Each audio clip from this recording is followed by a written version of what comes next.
This video is sponsored by Exter. Anybody here take shop class?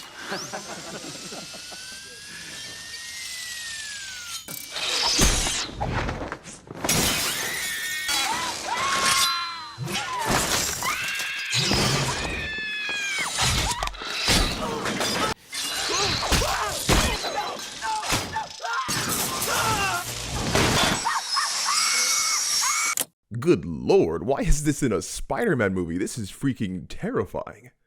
I think many of us, including myself, can look back to Spider-Man 2 and count it as a high point of mid-2000s superhero movies. I mean, granted, the competition isn't very hard when you have such masterpieces as Ghost Rider and The Hulk. Still, Spider-Man 2 continues to stand as one of the best Spider-Man films ever made, and in my opinion, only is unseated by Into the Spider-Verse. Kill that guy. Peter's struggle in Spider-Man 2 is probably the most compelling and profound it's been since being put to the big screen, and I think that internal character conflict is what really invested so many people to the film. But in that same respect, I would bet all the lint in my wallet that Peter isn't even part of what people might consider to be the most iconic scene in the movie. And no, I'm not talking about this, I'm talking about this. Now, in a vacuum, this scene might seem more suited to a Halloween horror flick than a superhero movie. But that hasn't stopped it from being perceived as one of the most intense, impactful moments in the entire film. But why? Now, if you've watched any of my prior videos, you might expect me to answer that question by talking about the 3-act structure of the scene. It has an intro that sparks mystery and curiosity, an engaging midsection that heightens the events, and an emotional climax and resolution. And the reason this scene is constructed so much like a short story with 3 acts is because it kind of was. This was the test scene for Spider-Man 2. Made before anything else in the film as a basis for what the movie could be, but it was so well loved that they kept it in the final cut anyway.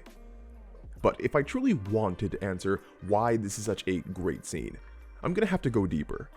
If the scene is so tonally different from everything else, if the scene doesn't even have the main character in it, why is it so iconic? And that leads us into an even bigger question. What makes a scene iconic?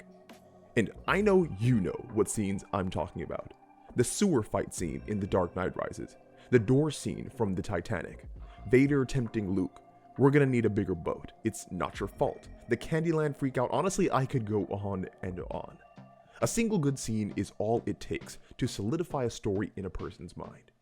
Even completely terrible narratives can become immortalized if they contain just a single iconic scene.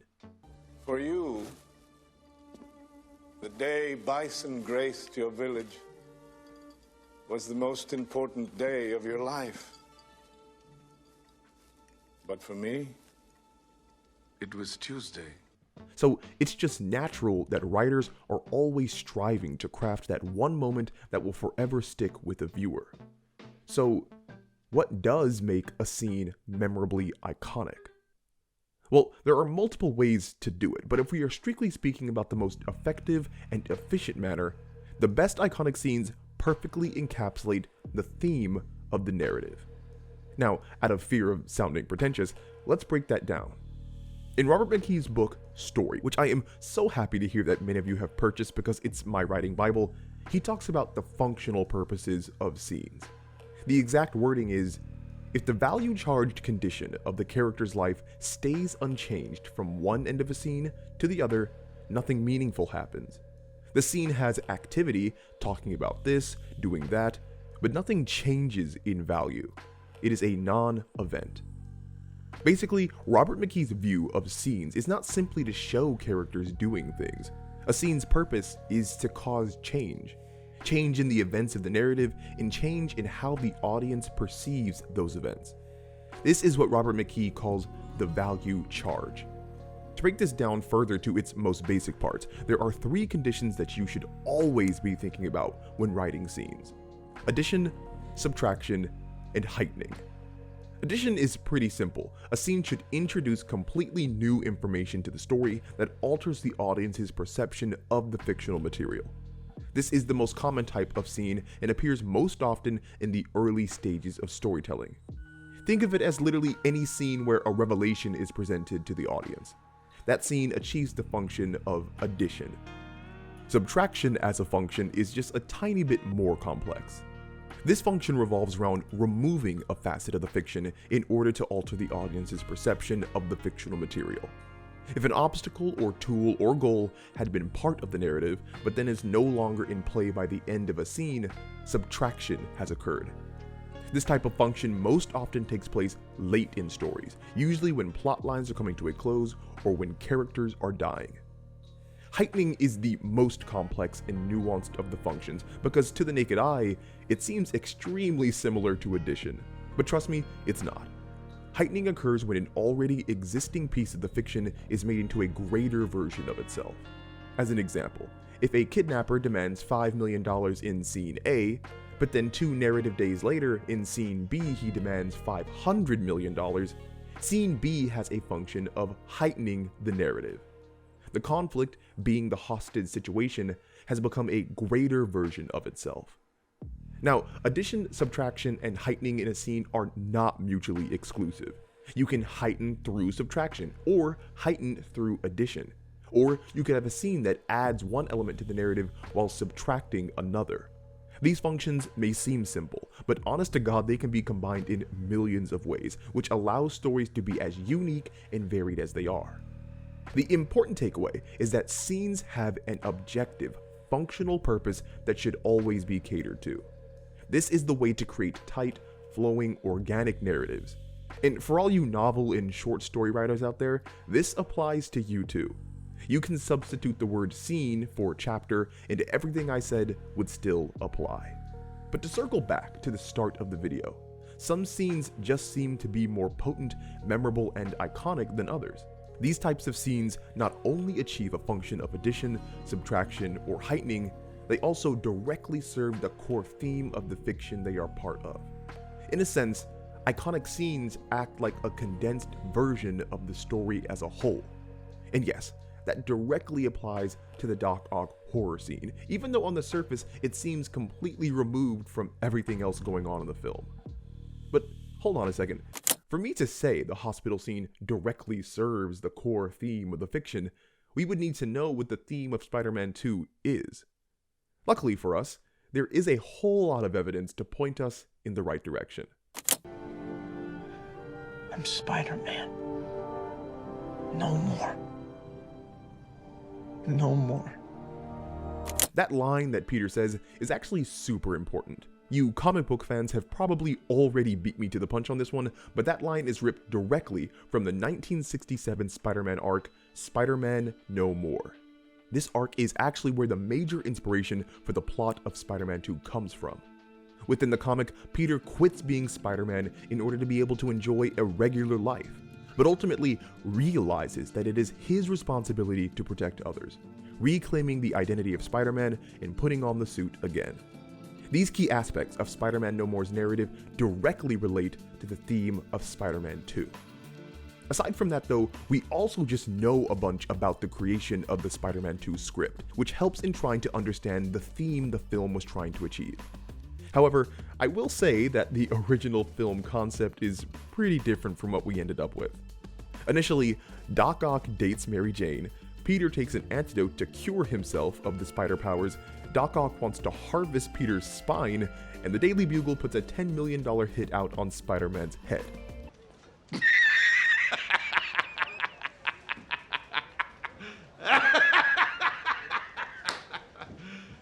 You serious? Fortunately, most of that didn't make it into the film, but what did make it in is very telling.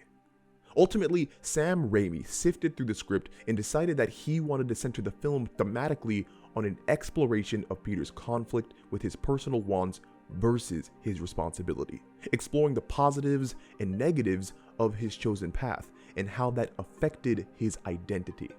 And honestly, that is pretty nuanced subject matter, especially for the comic book movie genre in the 2000s. And that nuanced perspective continues on even past Peter. Sam Raimi definitely wanted to keep Doc Ock as the antagonist for Spider-Man 2, but he didn't want just a stereotypical evil villain. He wanted Doc Ock to be sympathetic, to be deeply human and conflicted, which is why Otto Octavius was changed to be a hero of Peter's, why his story is more about rescuing him from his demons than killing him, and why Doc Ock had his own personal struggle of responsibility and identity. And really, I think that is what we can settle on as being the theme of Spider-Man 2, responsibility and identity. Everything in the film is framed around these central aspects, and they stand as the biggest linchpins for the two primary characters' journeys. But wait, hold on again. If this whole video is about iconic scenes and how to write them, and we've agreed that iconic scenes not only serve a narrative function, but encapsulate the theme of a narrative, how are responsibility and identity encapsulated by this? Well, let's take a look, because I think the fact that this scene isn't blatantly catering towards the narrative is actually a strength. In general, some of the best writing is subtle. Instead of beating you over the head with the message it intends to impart, high-level narrative writing effectively conveys information in such a way that you can figure it out yourself. This is the difference between heavy-handed explanations of themes. Love is the one thing we're capable of perceiving that transcends dimensions of time and space. And subtle, effective execution of themes. To let you go, and so I guess letting you go. With that in mind, we can start to arrive towards the answer of why the Doc Ock horror scene works so well. Because even though it seems super over the top, blatantly violent surface level, it still beautifully and subtly directly targets the theme of the narrative. But first, I suppose, we have to go over the functional accomplishments of the scene, how it succeeds in addition, subtraction, or heightening. The scene actually starts off with heightening. It's achieved from Otto simply being on the operating table. We of the audience already knew he had the tentacles attached to him and that he experienced some level of harm. But that is heightened by Otto being in what appears to be a critical state in need of serious medical attention. But of course, we're not done yet. Another function of the scene is accomplished, and that comes here. Addition. The audience is given the new information that the arms are murderous. This completely changes our perception of the narrative and how it will progress. The next accomplished function is also addition. The arms gently interact with Otto, taking off his blindfold with surgical precision. The information being added here is that the arms seem to care for Otto and have the capacity to be restrained. They simply chose not to with the doctors. And finally, the last accomplished function is again addition, coming when Otto realizes what has happened. The arms mourn with Otto, even though they were the ones that killed the doctors, adding the information that they are mentally synced with him, at least to some degree. With all of this in mind, the scene definitely changed the value charge from beginning to end, which means Robert McKee would be proud. But any old scene can do that. We still have to ascertain what makes the scene iconic, or as we defined, how the scene encapsulates the theme of the narrative, that theme being responsibility and identity. Well, as far as responsibility goes, we know the film builds on the core theme of the first movie. That is why Spider-Man 2 shows Uncle Ben repeating his landmark quote from the first film. With great power comes great responsibility. The link between great power and great responsibility is impossible to ignore, and that theme is made literal through Doc Ock's character and journey. Otto Octavius sought to create a fusion reaction energetic enough to provide electricity to New York forever. In other words, he was literally seeking infinite power. The power of the sun in the palm of my hand. And if we are to equate power and responsibility, infinite power would be such that no one person could exert proper responsibility over it. Otto Octavius did nearly everything he could to keep his experimental situation in control. He spent years formulating complex calculations. He invented and knowingly inserted 4 hyper-intelligent mechanical AI into his spinal cord. But When he saw that his life's work, this literal mass of power, getting out of control, he did not do the responsible thing and shut it down. Shut it off, Otto! Shut it off! It will stabilize! It's under control! He went forward regardless, trying to harness the power of the sun all on his own, and he and others paid the price for it. That is how Otto got in this situation in the first place, his inability to take proper responsibility. Everything that happens in the hospital is directly linked to his bad choices. And that then leaves us with the other part of the theme, identity. A struggle that the scene also makes literal. While watching the scene, it becomes difficult to figure out where Otto ends and the arms begin. The most obvious thing to point out is how the arms mourn in tandem with Otto, but there are other parts in the scene that are more subtle. Such as how when the doctors are being murdered, the camera zooms in on Otto's frowning face as if he's doing it himself. Or even before that, if you listen closely, you can hear Otto's heartbeat increase as the blades approach him, even though he's unconscious.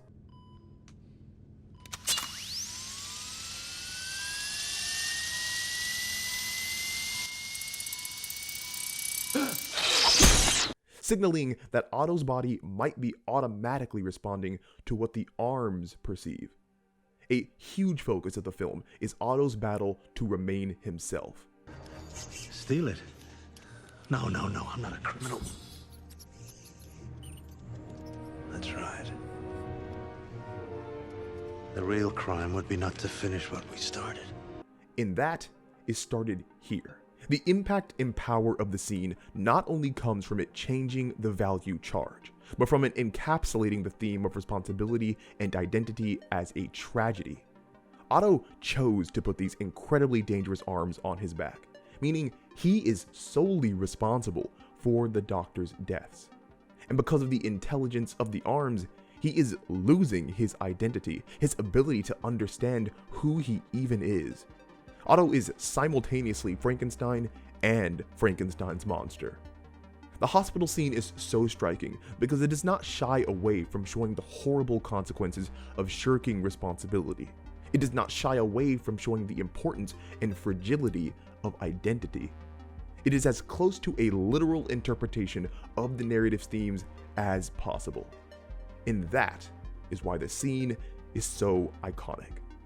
So, if you writers out there are looking at your own stories and wondering what you might need to do to create that one pivotal scene, hopefully the breakdown in this video could help. Like I said, I'd bet the contents of my wallet that this scene is one of your favorites in the whole movie. And speaking of my wallet, it's really freaking cool and I want to hook you guys up with one too. It's made by a company called Exter, and if you are a broke millennial like me, I'm about to say your favorite word: discounts. This thing is honestly the smallest, sleekest wallet I think I've ever seen. It has a tracking chip so you never lose it, and a rift sleeve that you can pop out at once like your 007. Trust me, it's as cool as it looks, and it's way better to actually do it yourself. And that is easier now because of discounts. Anyone who uses my link below in the description will get 20% off their Exter purchase. So if you need a wallet, or really if you just want something cool, go check it out.